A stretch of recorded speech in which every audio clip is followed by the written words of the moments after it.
Herbert, you had told us about the bravery of your uncle. Can we go back to hear about your uncle? Yes. When the Germans came into our town, the first thing they did, they took 400 intellectual, most brilliant, most prominent people, men, into the fields and shot them. One of them was my uncle, my Aunt Lycha's husband. The mayor of the town was very instrumental in helping gather these people. After the war, my uncle met up with him in Lemberg, Lvov. First he made sure that he had the right guy. Found out it was the right guy. He beat the living daylights out of him. And a few months later the man died. So he got his retribution. This is what was told to me.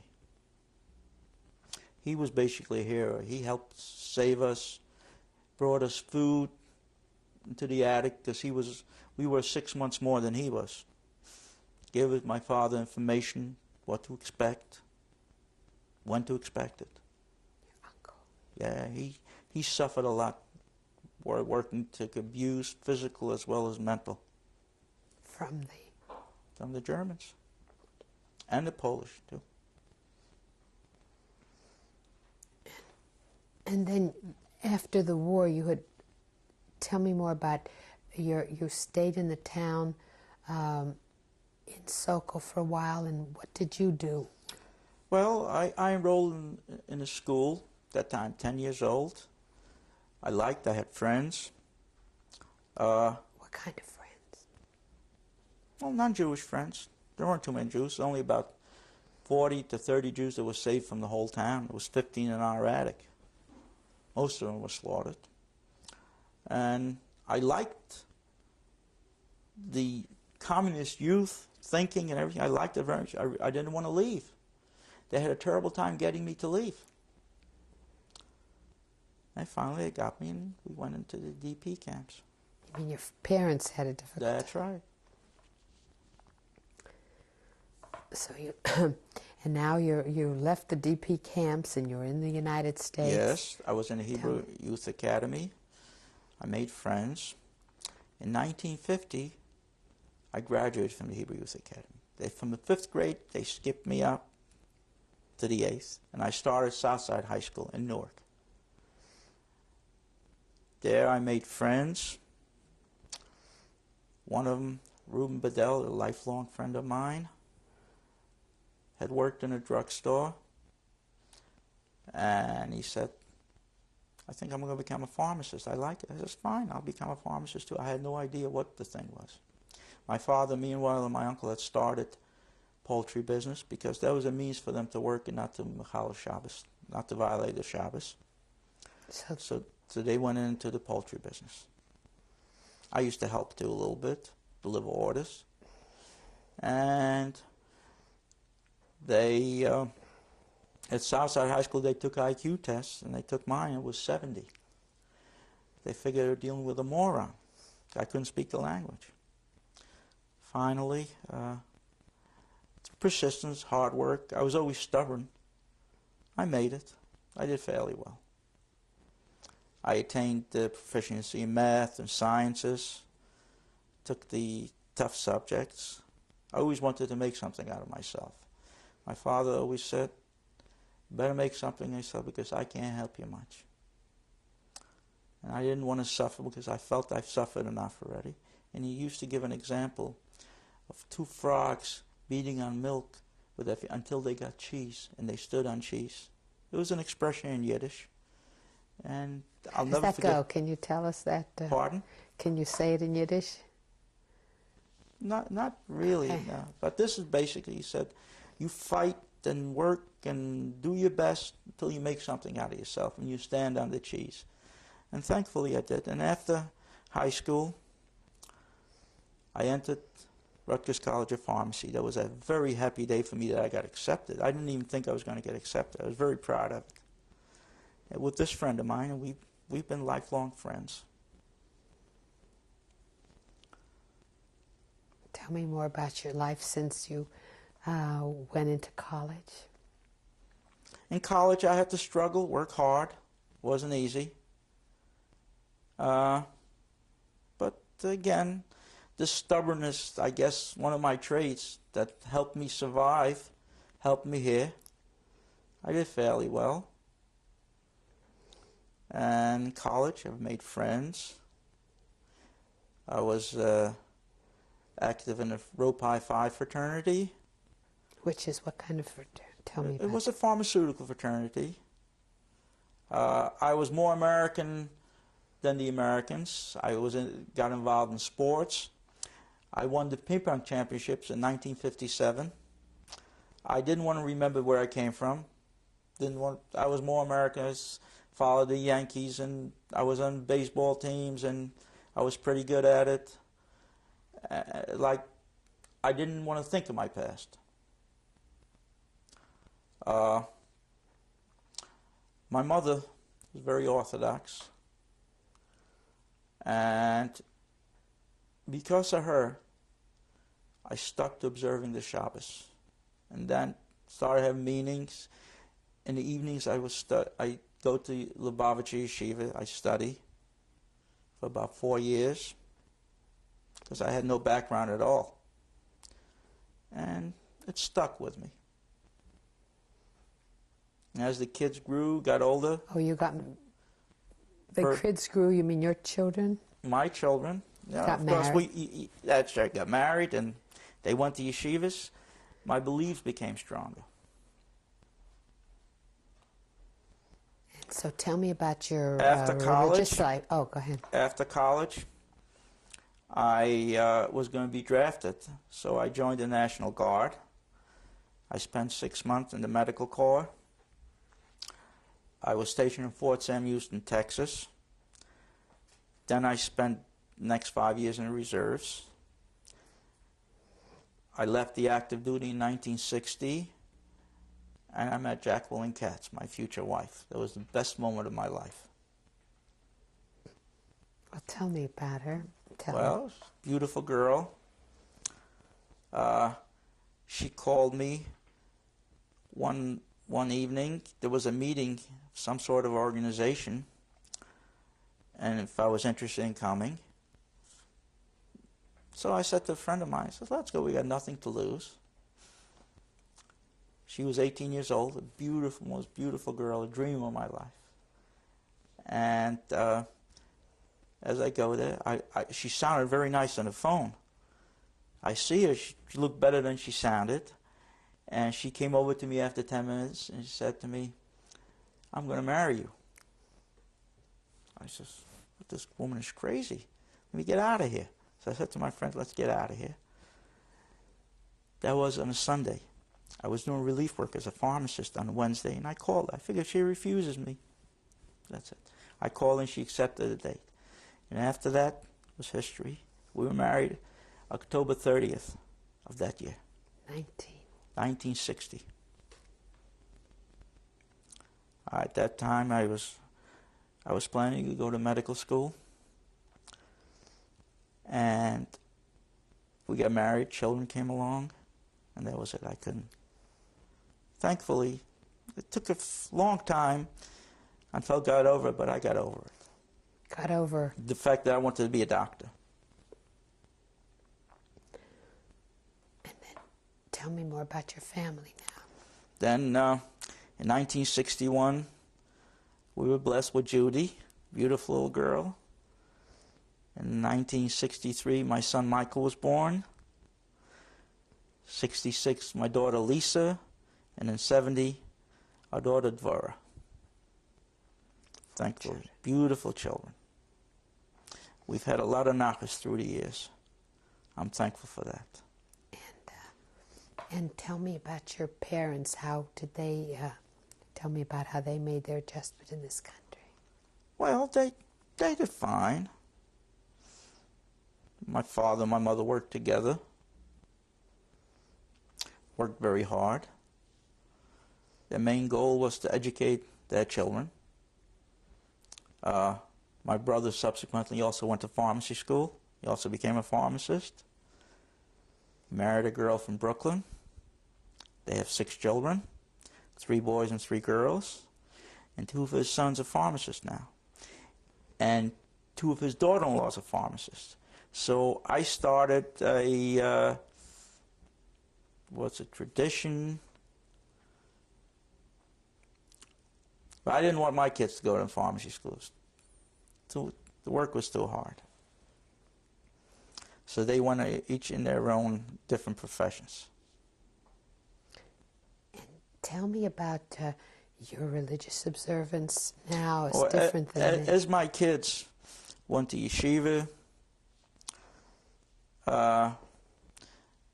everything became very meaningful to me, and fortunately, my wife and I agreed on it, and beautiful, meaningful religious life. My children. And how do you observe the traditions? Can you tell us about that? We observe all the traditions. Kosher home, Shomer Shabbos. My children are. I'm very proud of it. I'm sure my father would have wanted it that way. I feel very good about it, what I've gone through, and I still am able to keep my traditions. There's an expression in Yiddish, it's called Tzagat and Tzalait, which means keep your traditions, get along in the secular world, be a good citizen, good human being. We try our best, and I think I've succeeded. I feel good about it.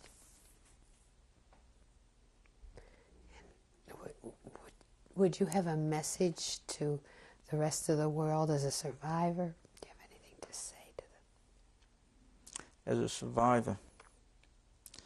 Well, Hitler wanted to kill me.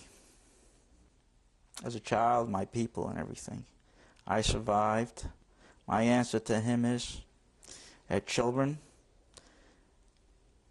they're successful, keep their traditions. What he wanted to eradicate, we've kept. We hope to keep him. I was blessed. I have 12 grandchildren. This is my answer to Hitler. He tried to kill me, but I brought generations. I'm successful, keep my traditions. What can a man want more than that? I've been blessed in every sense of the word. Thank you very much. This is my grandfather, my Zaidi Yussel, my father's father. His name is Yussel Maltz. This picture was taken about 1918. I don't know where. My father preserved this, survived it through the Holocaust. He and my father were in the cattle business together, and he and my father were instrumental in meeting and helping Mrs. Halmayeva. Eventually, she saved us. This is our synagogue in Sokol, Poland. Again, this is another picture that was survived the Holocaust. I don't know how my father got it, but it's a beautiful picture, historical. Did you ever attend services there? No, I don't remember. And you haven't been back there to see? No, I haven't. I have no intention of going back. This is the righteous Franziska Halmayeva, the lady that saved us. She was honored in Yad Vashem. We planted a tree in her honor. Her and her daughter were responsible for saving 15 Jews out of a total of 30 Jews that were saved in our hometown. And where was this taken? I don't know. This picture, I'm sorry. Go ahead. this picture, myself, my Uncle Schmelke, in 1946, a year and a half after we left the hayloft, I was 10 years old here, and it was taken in a DP camp in Abelsberg, Austria. This is myself, my mother, and my father in the summer of 1946 in Abelsberg. My mother at that point was pregnant with my brother, Nathan. This picture was taken in 1946 in the Abelsberg DP camps. It's myself holding my brother. That actually was not in, that was later. That was about 47. He's about a year old here. Who was that? And next to him is Kasha, or Faye. She's the young lady that they tried to poison on the attic, and she survived. Her name right now is Frances Malkin. She has a daughter who's married, and she's in the real estate business. Successful real estate woman. And this is my brother Yosef Nussen. In the middle. In the middle, right. Cute little guy. This picture was taken in my house in Elizabeth, New Jersey in 1991, a year before my father passed away. From left to right is my Aunt Yitte, my father, my Aunt Leicha, and my Uncle Schmelke. This is my baby brother Nathan and his family. He's a successful pharmacist, followed in his older brother's tradition.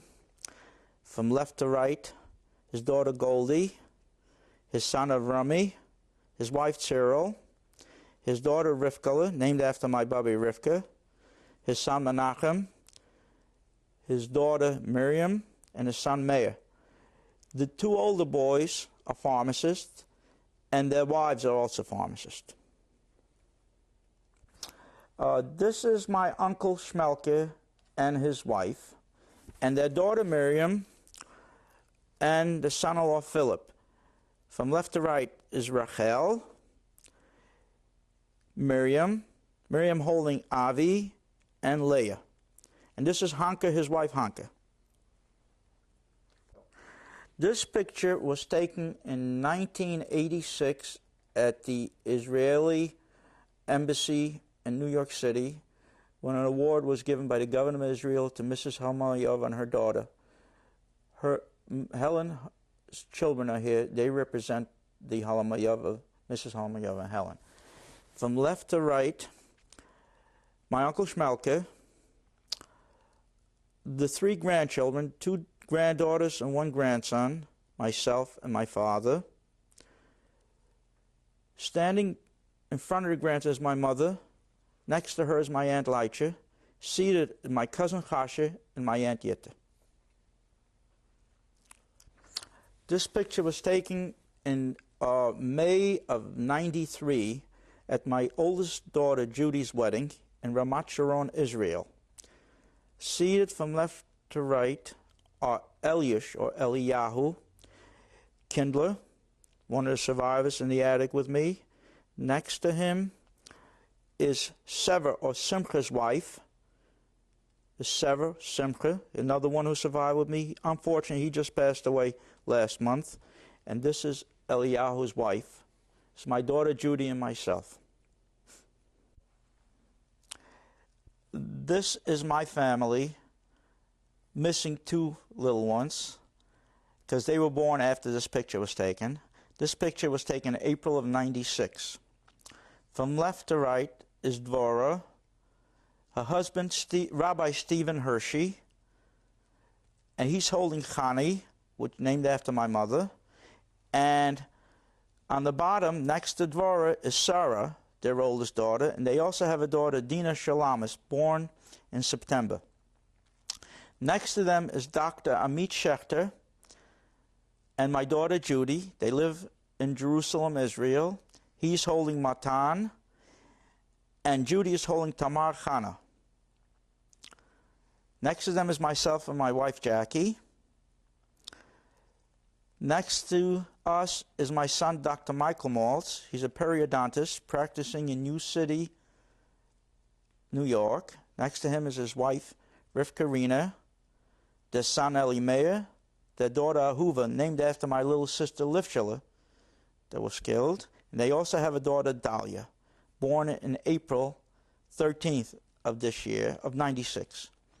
Next to them is Benjamin Averick, Chicago. My daughter Lisa, graduated Columbia School of Engineering. and their children. The young lady is Nechama. She's holding Yehuda Leib and Moshe. Moshe is named after my father, and Gavriel. This is my whole family.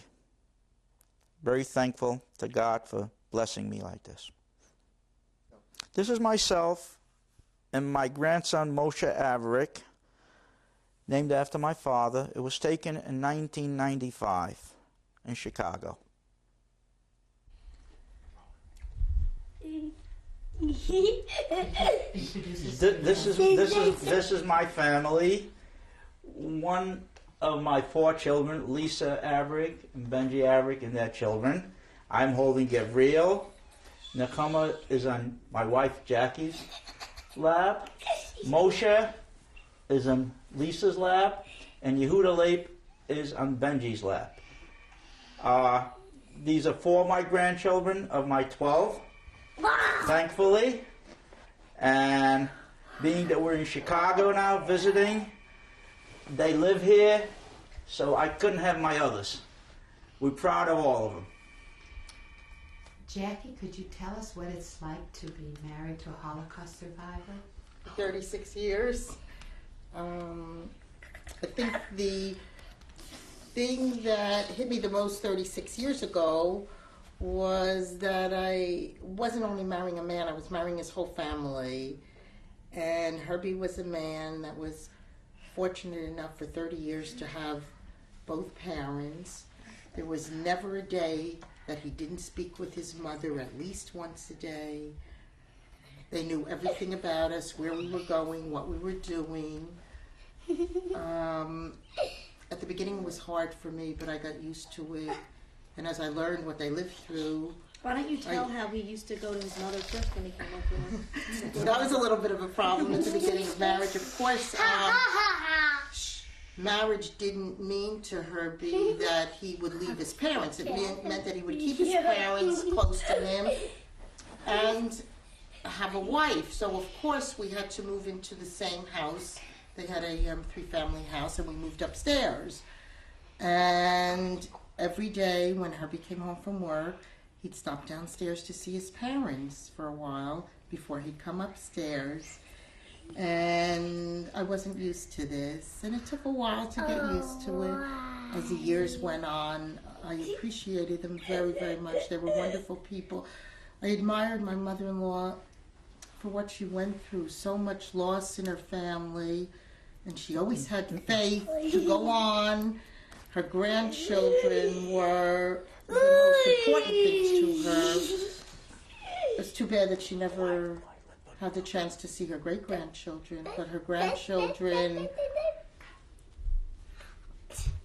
were her whole life. She was a simple woman, and I was a daughter that she lost. We would never consider moving more. We moved. We used to live in our house, then we moved next door. Then we moved about 5 miles away, and they were devastated. 5 miles was 5 million miles to them. We'd never consider, like today, I certainly had no regrets that Lisa's living in Chicago. It's wonderful. We have whom to visit with, but we would never have left them. It was that we had to be close, the uncles and the aunts and the parents. It was one family. Everyone knew what was going on in everyone else's lives. Oh, yes. Lisa? You want to know what it was like growing up with a parent? Well, a few things I know. Whenever my father bought something, he never bought just one. He always had to take a couple. And it was a joke in our family. Oh, I'll take a couple of those. But we figured it's because he was afraid of running out of it. There was never an empty refrigerator. And he was very, very, very strict about that. That there was always food in the house. And I think that's also, I saw even from my father's uncles, my father's uncle never goes anywhere without a bag full of food. He's always prepared to have food. And another thing is that it's something I always knew. I always knew that my father's a Holocaust survivor. It was like from the day I was born, I knew that. And I remember when I was in 6th grade and we were learning about the Holocaust, and I said, "Oh, my father's a Holocaust survivor," and the teacher didn't believe me. "Your father? He's too young. How could he be a Holocaust survivor?" Because there aren't too many people of my generation who have. My father was young, so there aren't too many people who have parents. Most of them have grandparents who are survivors. Also, my father doesn't speak with any accent, and he even forgot how to speak Polish. So He's very American now. right, he speaks with a New York accent. And any other impact in your lives as well? What is he doing? What? Any more impact in your life that you'd like to tell us? Yeah, well, it impacted my life completely.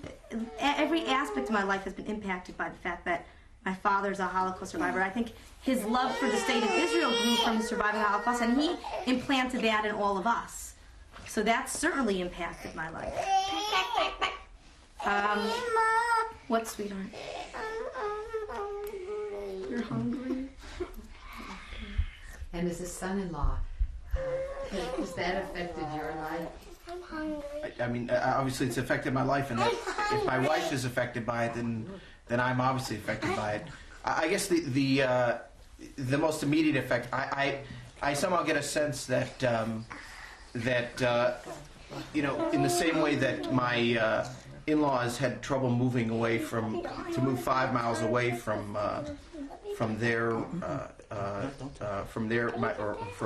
my father-in-law's parents, I have a feeling that my taking their daughter 900 miles away was also very devastating to them. Or at least they look at it the way I think. I don't know if they look at it so much that way, but I think it was very difficult for them. Since then, their other children, well, they had one daughter already in Israel, but I think that was hard for them. Since then, their son finally moved a little bit, not as far away as we moved. We're definitely besides for the daughter in Israel, we're definitely the farthest. We live the farthest away, and I think that was definitely difficult for them.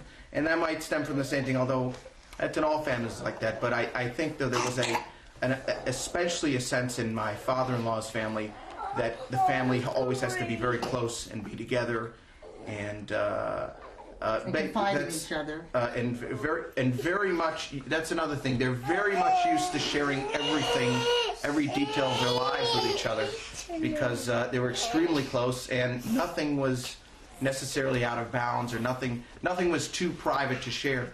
And I guess we're a little different that way. So that's a little different. Remember, they lived in such close. Right. That's a little difficult together. Right. And that's a little difficult for them to get used to. Also, that we're in a different situation, and there are some things that you know, we don't share every little thing. I feel we definitely share the most important aspects of our life. But that can be a little difficult also, that possibly not only has their daughter moved so far away, but the daughter actually has a life that they might not know every detail about, and that I'm sure that's definitely difficult for them. And we see each other every 3 or 4 months, but obviously I'm sure they like it to be more often, especially now that the grandchildren are here. So that's basically again, that's the impression I get from the feeling I get from all of this. Thank you very much. Now, the mom and dad have the last say. If you have any more to... What about the kids? The kids have been having their say. I have something to say. Yes. I'm hungry. She's my oldest I granddaughter. have something to say. What, Gab? I thank God that He blessed me with a beautiful family. That's all I have to say.